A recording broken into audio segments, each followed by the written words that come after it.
And how much time I have? Still, I have time?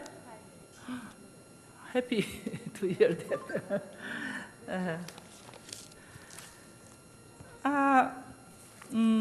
Yeah, I am talking about the strategies further.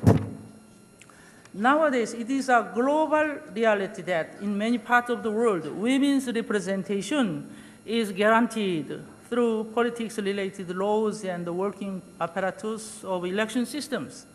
If we observe politically advanced countries in Europe, where the rates of women's political participation is very high, and some other countries where the rates have rapidly increased, we can find out those countries employ affirmative action or quota systems through the political party acts and election systems. Many of the countries have introduced a wide range of quota systems, constitutional, electoral, and political quotas based upon the concept equality. We can discuss about this system later. And also, a key ingredient for success and one very important in today's reality lies in the effort of women themselves, I think, not as an individual, but acting collectively.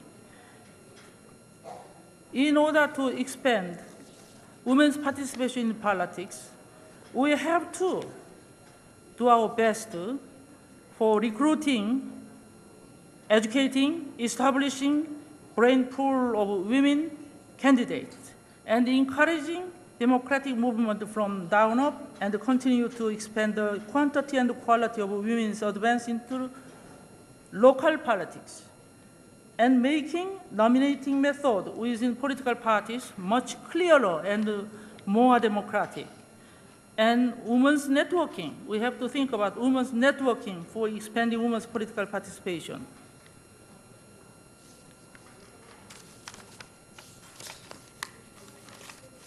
Please, here, let me introduce, I will pass because Dr. Ju has already introduced our Korean achievement for the quota for women in Korea.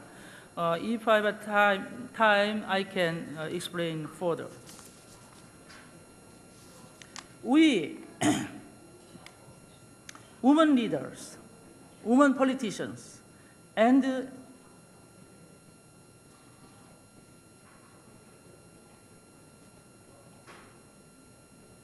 women NGO leaders should have a concerted effort to change the current male-centered politics into more trustworthy, more transformative politics. And, please, friends and colleagues, I'll end my presentation with a plea for unity. Together we can and will make important contributions in improving the lives of women by knocking down the barriers that limit our participation, thereby making a better, more just, peaceful world for all of us. Thank you very much.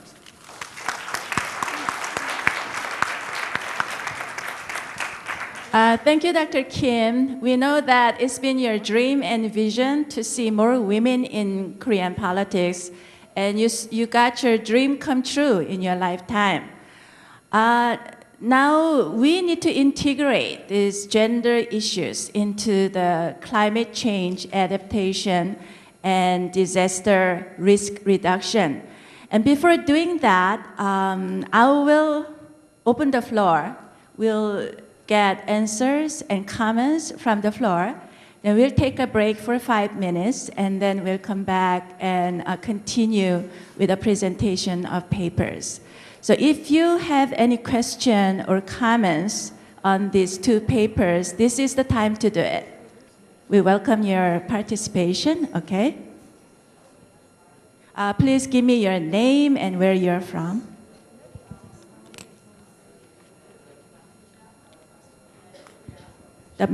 Is the mic working?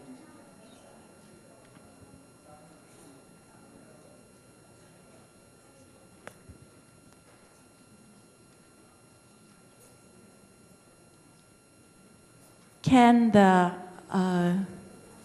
participant have the mic, please?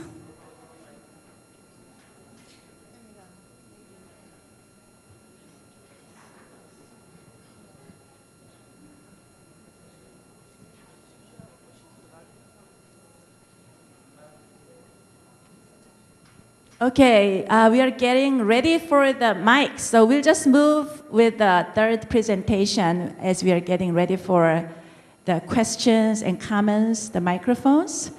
Okay, the third paper that we have today is from Dr. Osola Schaeffer-Preuss.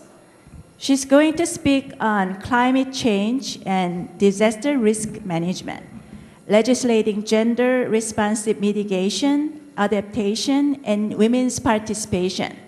Now, we have heard from these speakers how women's issues became an